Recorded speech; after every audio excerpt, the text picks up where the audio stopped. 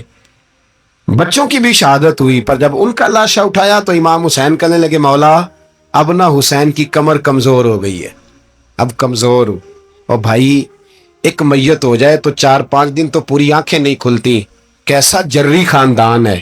تھوڑی دیر گزری تو امام علی مقام نے پٹکا باندھا، سر پہ دستار باندھی، مولا علی کی تلوار پکڑی، نبی پاک کا امامہ باندھا، اور گھوڑے پہ سوار ہوئے تو کہنے لگے زینب گھر تیرے حوالے اور میں اللہ کے حوالے، گھر تیرے حوالے اور میں، اور پھر امام حسین نکلے، امام علی مقام نکلے۔ راوی کہتے ہیں کہ یہ جلوہ پہلے بھی بڑے سونے تھے، پر آج جو رنگ دیکھا وہ کبھی نہیں دیکھا، کیا انداز تھا، جدھر جاتے نعرہ لگاتے تو حد ہو جاتے، اتنے لوگ امام حسین نے کاٹے، اتنے کاٹے، پھر واپس پلٹ کے آئے اور کہنے لگے زینب ذرا پردے کے پیچھے سے دیکھ تو صحیح میری بہن، ان بزدلوں کو جرت ہی نہیں ہو رہی حسین کے مقابلے میں آنے، ایک دوسرے کو دھکا دیتے، تو جا تو جا، پھر اکٹھے وار ہوئے۔ یہ کون ہے کٹا ہوا، لباس ہے پھٹا ہوا، یہ بال یقین حسین ہے، نبی کا نور عین ہے۔ پھر چاروں جانب سے تیر برسے تو امام علی مقام چونکہ نماز کا وقت ہو گیا تھا، اترے گھوڑے سے، خون بہ رہا تھا، گرم ترین ریت سے تیمم کیا، سر سجدے میں رکھا، اور جب شمر آپ کی گردن کاٹنے لگا تو کہنے لگے ٹھہر جا ذرا رب سے ایک بات کر لینے دے، اور پھر بولے امام حسین، کہنے لگے مالک تو اب بتا کہ حسین سے راضی ہے کہ ناراض ہے، تو بتا۔ تو پھر ایک آواز آئی، یا ایتھا النفس مطمئنہ ارجعی الی ربک راضیۃ مرضیہ، فرمایا نفس مطمئنہ واپس آ جا، تو اللہ سے راضی ہے، اللہ تجھ سے راضی۔ امام حسین وہاں شہید ہو گئے۔ اب یہ قافلہ امام حسین کا سر کاٹ، ذرا دیکھنا غور کرنا، سر کاٹ کے نیزے پہ رکھا ہے، جسم کربلا میں پڑا ہے، عورتوں کو گھوڑوں پہ بٹھا کے لے جایا گیا یزید کے دربار میں۔ یزید، پہلے عبید اللہ ابن زیاد نے بدتمیزی کی، پھر یزید نے کی۔